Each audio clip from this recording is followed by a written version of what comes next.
کامیابی چاہیے، bright future چاہیے، خدا کی قسم جس کے ماں باپ اس سے راضی ہیں نا، جس کے ساتھ ماں باپ کی دعائیں ہیں، اس کو پھر ترقی سے کوئی نہیں روک سکتا، اس کے بیڑے پار ہی ہونے ہیں۔ اور ساری دنیا واہ واہ کر رہی، ماں باپ پریشان ہے، وہ برباد ہی ہونا ہے۔ ماں باپ کو تنگ نہ کرو، بالخصوص ماں کی قدر کرو۔ ماں کا کوئی نیبل بدل نہیں ہے، اور یہ دعا دے دے تو بندہ کدھر پہنچ جاتا ہے۔ اچھا پھر آج کل ایک اور ٹرینڈ چلا ہے، کسی بھی طرح کا زندگی میں مقام بڑھ گیا نا، مشہور ہو گیا، اب وہ ماں باپ پر بھی روب جما رہا ہوتا ہے، پتہ نہیں میں کتنا بڑا آدمی ہو گیا ہوں، اب میں آپ کی خدمت کہاں سے کروں گا بھائی، ٹائم ہی کہاں ہے میرے پاس۔ ان کو کبھی یہ روب مت جمانا، ارے آج اگر کچھ بن بھی گئے ہو نا، یہ انہی کی دعائیں تھیں، اور ان کو کہہ رہے ہو بڑا آدمی ہو گیا۔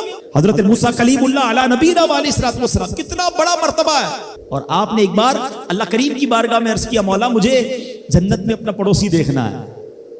ارشاد کیا ہوا کہ اے موسیٰ، جنت میں تیرا جو پڑوسی ہے وہ ایک فلاں علاقے کا کسائی ہے۔ آپ حیران ہو گئے، آپ نے کہا مولا مجھے ملنا ہے، ایڈریس بتایا گیا، آپ چلے گئے وہاں پر۔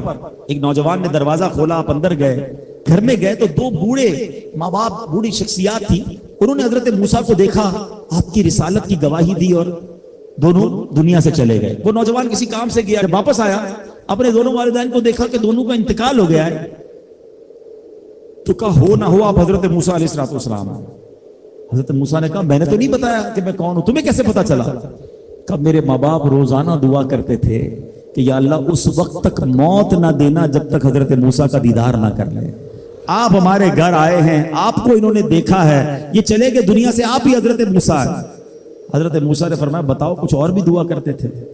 کہاں میں اپنے بوڑھے ماں باپ کیونکہ چبا نہیں سکتے تھے، روز ان کو دیوالے چبا چبا کر کھلاتا تھا، اور جب بھی کھانا کھلاتا تھا نا، میری ماں دعا کرتی تھی یا اللہ میرے بیٹے کو جنت میں موسیٰ کا پڑوسی بنا دینا۔ حضرت موسیٰ کہتے بیٹا تیری ماں کی دعا قبول ہو گئی ہے، تو ہی جنت میں میرا پڑوسی ہے۔ یہ ہے ماں کی دعا، اور یہ وہ دعا ہے جو بن مانگے مل رہی ہے، جو ماں کے دل سے نکل رہی ہے۔ آؤ میں بتاؤں کچھ بڑے آدمی، واقعی جس کو کہتے ہیں بڑا آدمی کون ہوتا ہے؟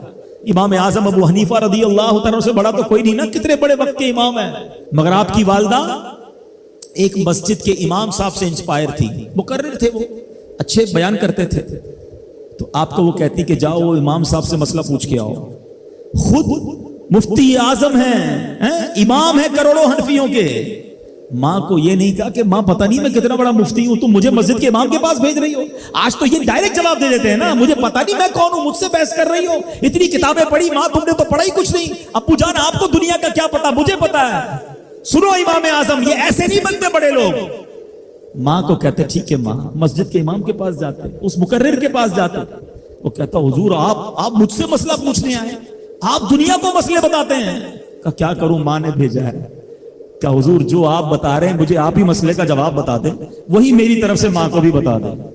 ایک بار ماں نے کہا کہ میں خود جا کر پوچھوں گی، پھر بھی امام اعظم نے منع نہیں کیا۔ اچھا کئی میل کا سفر تھا، امام ابو یوسف کہتے ہیں ہم نے خود دیکھا کوفہ کی گلیوں میں کہ امام اعظم اس خچر یا اس سواری کے لگام تھامے ہوئے ہیں، ماں اس پر سوار ہے اور وہ بازار میں اسے لے کے جا رہے ہیں۔ ماں کو یہ نہیں کہا کہ ماں تم مجھے تکلیف دے رہی ہو، وہ میرا شاگردوں کا بھی شاگرد ہے، اس کو کیا پتا جو مجھے پتا ہے۔ اللہ اکبر، ماں جاتی ہیں، مسئلہ پوچھتی ہیں، واپس آتی ہیں، امام اعظم ماں کو کچھ نہیں کہتے۔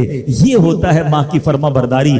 آج دیکھو دنیا ان کے گن گا رہی ہے۔ سیدنا بایزید بستامی رضی اللہ تعالیٰ عنہ کتنا بڑا نام ہے، اولیاء کے سردار ہیں، دیکھو ماں کی خدمت کیسی کرتے تھے۔ آپ کی والدہ نے سردیوں کی رات تھی، سخت سردی کی رات، آپ سے پانی مانگا، حضرت بایزید بستامی ماں کے پاس پیالہ لے کر گئے تو ماں سو گئی تھی، ماں کے سرہانے پیالہ لے کر کھڑے رہے، رات بھر کھڑے رہے، سخت سردی میں پانی تھوڑا سا آپ کی انگلیوں پر گرا تو وہ پانی برف بن چکا تھا۔ ماں کی آنکھ کھلی، دیکھا بایزید بستامی بستر کے کنارے کھڑے ہیں۔ کہ بیٹا کیوں کھڑے ہو؟ کہ ماں آپ نے رات پانی مانگا تھا نا، اس لیے کھڑا رہا کہ نہ جانے کب آنکھ کھل جائے۔ اب جب پانی دینے کے لیے پیالہ الگ کیا نا تو وہ برف چمڑی سے چپک چکی تھی، تو جب وہ برف الگ ہوئی نا ہاتھ سے خون نکلنے لگا۔ حضرت بایزید بستامی رحمت اللہ تعالی کی ماں نے جب یہ دیکھا نا کہ بیٹا ساری رات کھڑا رہا اور اب اس کا ہاتھ بھی لہو لہان ہو گیا، حضرت بایزید بستامی کی ماں نے پتہ اس رات کیا دعا دی؟ کہتی یا اللہ میں اس سے راضی ہوں، تو بھی اس سے راضی ہو جا۔